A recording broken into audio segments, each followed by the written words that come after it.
These balls were made in Guangzhou, China, and I reckon they're an excellent example of creativity.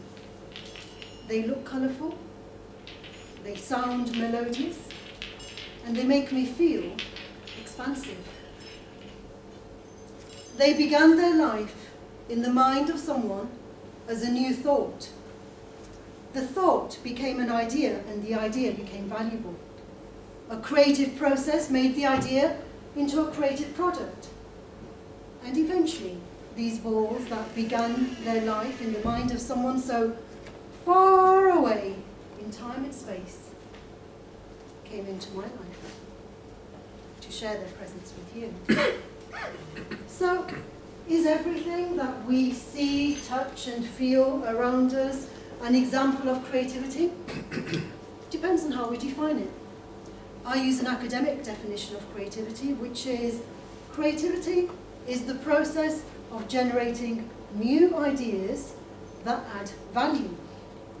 And the way I teach creativity is by taking my students outside of the traditional classroom so that they are continuously expanding their comfort zone to develop courage, confidence, which in turn naturally allows their creativity to blossom. We all have our own assumptions about who is creative, what is creative, and where is this creativity. Well, it's mysterious. What do we really know about creativity? And what do we want to know? So, the process is a bit like falling in love.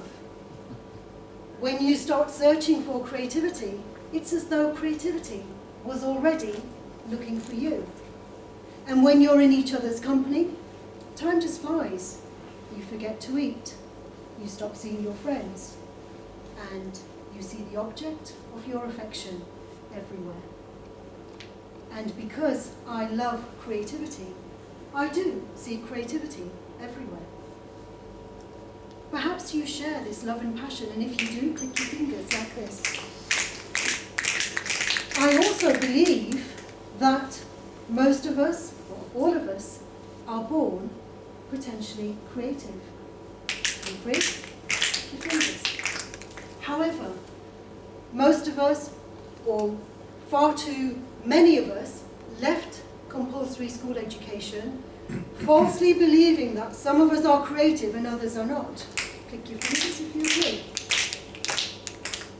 Most of us spent at least 10 years in compulsory school education, and we left without sufficiently developing our basic core skills, for example, confidence, creativity, and being able to speak skillfully. Click your fingers if you agree. Well, there's a huge amount of knowledge that exists about creativity, and as part of my PhD, I have categorized some of the existing knowledge into 7 broad strands, which I call the 7 P's of creativity. Today I will highlight 3 of these key aspects. Number 1, the creative person. Number 2, the creative process. And number 3, the importance of persuasion in creativity. So, first of all, the creative person. Who is creative? Think about creative people that you admire. They may be famous, they may be real to you, imaginary, dead or alive. What are their character traits? What is it that you admire in these creative people? The likelihood is that the very character traits that you admire in other creative people are part of your own creative potential. Perhaps you're both sensitive, unconventional. You feel misunderstood by your peers because they can't fit you neatly into any box. Creative people do tend to be unpopular with their peers and also with those in authority. They rock the boat.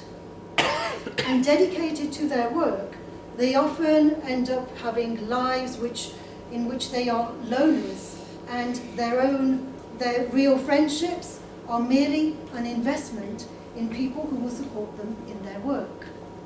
So being best friends with a creative person can be rough, unless you don't mind being neglected, exploited, or even abandoned. Think of Gandhi, who was revered by the masses and yet despised by his own family.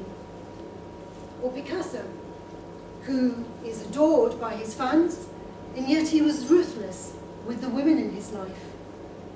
Think about your own best friends. Are they people that you love for no particular reason? Or will you drop them when they serve you no more? Because your life is your work and work is your life. If that reflects on you in any way or anyone that you know, be warned that creativity, being a creative person, is only one aspect of creativity. You and I are only pieces of the jigsaw. We're not the whole picture. So let's look at the second aspect of creativity, the creative process. How are you creative? Well, imagine yourself when you're taking that nice, warm shower. Judging by the number of people who claim to have gotten their best ideas in the shower, a shower is obviously a good place to start. Well, it doesn't have to be a shower. A bath will do nicely. Remember Archimedes, the famous mathematician? You may have forgotten what he discovered, but perhaps you still recall the image of this Greek scientist who jumped out of his bath shouting, "Eureka! Eureka, I found it!" as he rushed into the street naked. So a bath will do nicely. Or anything else that relaxes you and stimulates both sides of your brain. For example, traveling with your best companions, your pen, your camera, your notebook. Traveling with family and friends is not an ideal match for creativity, because when you want to sit and stare at the sea, you don't need someone to snap you out of your reverie because they need to find a toilet or they don't like the sun anymore. Low maintenance friends like your pen, your camera and your notebook, they won't resent you for all the things you haven't done for them, and they won't jealously vie for your attention. Too much time with them, obviously, you'll end up leading a life like Bridget Jones, but at least you'll sparkle with your creativity. Don't get me wrong, I'm not saying that you don't need friends, of course you do, and especially for the third aspect of creativity, which is persuasion. Before you get carried away with all those ideas that you have in the bathroom every day, remember that without good friends to support and promote you, you're unlikely to be persuasive about your creative ideas. Mahil is one of the leading researchers in creativity for the last 30 years and more. And he argues that creativity is not an individual, but a socio-cultural phenomenon. Creativity doesn't occur in a vacuum. It always occurs in a context of history, society, and culture, and our interconnectedness with everyone and everything. In the same way that we can trace back our ancestral heritage through the ages, there's a lineage of ideas that can be traced back through time immemorial. So Csikszentmihalyi says, if you cannot persuade the world that you had a creative idea, how do we know you actually had it? On the other hand, if you do manage to persuade others that your ideas are creative, then of course you're recognized as a creative person. So creativity and persuasion cannot be separated. They either stand together or fall together. So how do you persuade others?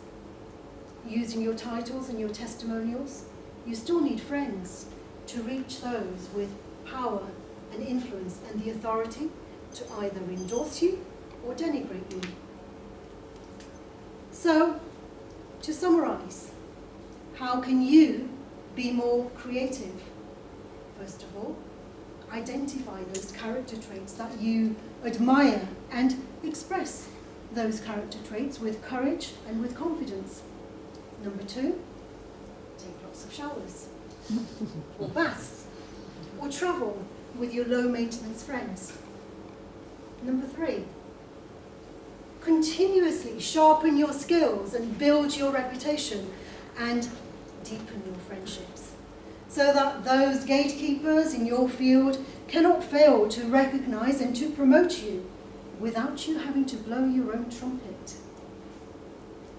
So as we reflect on this concept of creativity and we think about all the things that we think we know, and the thoughts that brought these balls all the way from Guangzhou in China, and the creative technology that allows us to share memories with people we don't yet know, and the cyberspace that mysteriously is helping our networks to grow.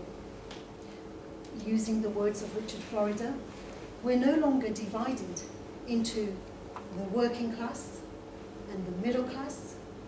No, we have merged, and together we have become the creative class. And together we're a creative force for good. Give me fingers if you agree.